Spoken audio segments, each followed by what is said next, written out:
The Right2Know Campaign has called on South Africans to rally behind the NPA as it's about to act on the Zondo Commission findings. In a statement this week, the NPA and the crime-busting unit, the Hawks, announced the establishment of a task force in response to the Commission's first of 3 reports. We're joined by Right2Know Campaign founder, Dr. Dale McKinley.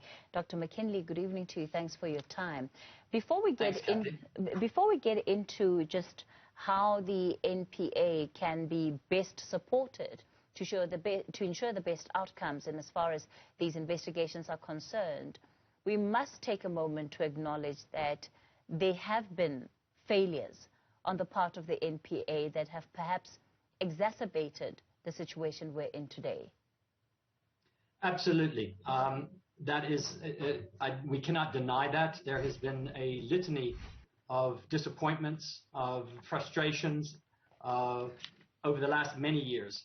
But I think what is important to note is that I don't think any of us really appreciated the depth of the capture, the depth of the destruction, and the nature of what had happened to the NPA, the Hawks, and many of the law enforcement authorities. And when Shamila Batoy was appointed, she indicated this was going to take a long time, and it was going to be, it was going to be a long, hard journey. Now, that doesn't mean that we, as I've said on many occasions, and we've said, that doesn't mean we mustn't be critical, that we mustn't continue to light the fire underneath and say that this has gone too slowly. But we're at a point in our history right now which is fundamentally important. And if we are serious about holding those accountable who are responsible for state capture, then I don't think we have much of a choice, despite our criticisms, to support the NPA in trying to do their best job now where we are. Dr. McKinley, the NPA had ample opportunity to even be able to, have a task force like this investigating and looking into the evidence that was coming out of the Commission of Inquiry while the Commission was still doing its work of unearthing part of what happened. Nothing prevented them from doing that. That's true, and we don't really know whether they have been doing that or not. Of course, the NPA says that, the Special Investigating Unit, the task team that Hermione Cronier was heading, that unfortunately she resigned, but there is ample evidence to suggest that cases are being built. I think the frustration is that none of them have really come to fruition yet, and those are legitimate frustrations. We have shared those, and many members of civil society and other opposition political parties have pointed that out. Be that as it may, we're in a situation now where, as I've said before, we can't dial back history. We can't go back into the past and say, well, that should have happened, that should have. We are where we are now. And the question I think that confronts us is, what do we do now? And right now, the best thing that we can do, despite our criticisms, is to say to the NPA, let's give the resources necessary to go ahead with the prosecutions. Let's go after some of those responsible. Let's see some results. And I think once that begins to happen, there will be a degree of support from the public to the NPA. They just want to see something transpire, and that's a legitimate expectation. Of course, part of what the criticism does is that it helps us to truly understand why it is that the NPA has not been able to meet its prosecutorial obligations. And, the Zondo Commission in this first part talked about institutional weaknesses that needed to be addressed. You spoke about that as well. We have Hermione Cronier, who is going to be leaving the investigating directorate. Again, it seems to point to institutional weaknesses.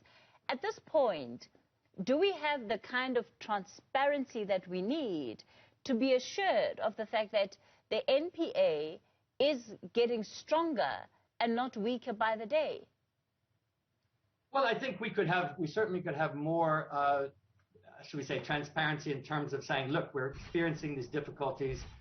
These are the realities of the situation, and this is what we're going to be able to do. So that people are not, what we do is we have these expectations on the one side that says, why haven't you done this? All of these reasons, all of this failure, and here you continue to tell us to wait and be patient.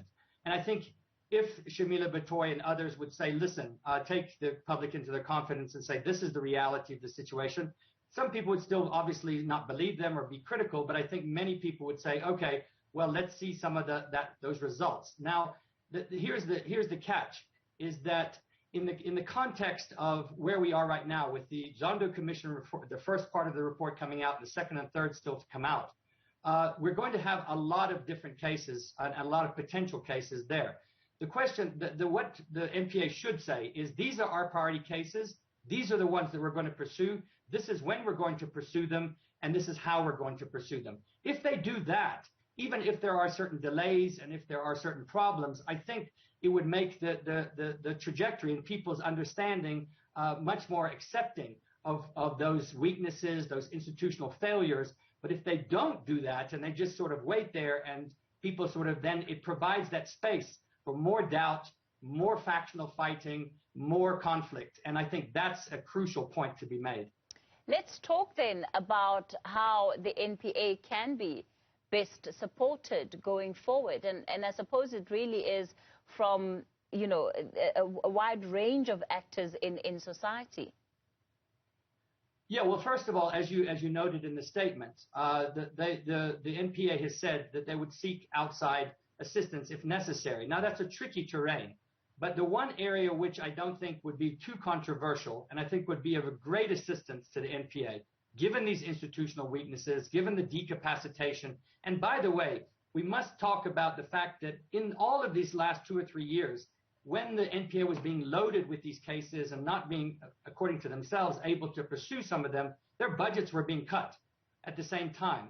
And they were having a whole range of disciplinary hearings and other things. So if we want those gaps to be filled, then I think the NPA can turn to civil society. There are numerous non-affiliated NGOs that are not political, that are not going to take particular positions, but simply have the capacity to do research, legal assistance, a whole range of things that the NPA might not be able to do very well, and probably we're going to take a long time to do.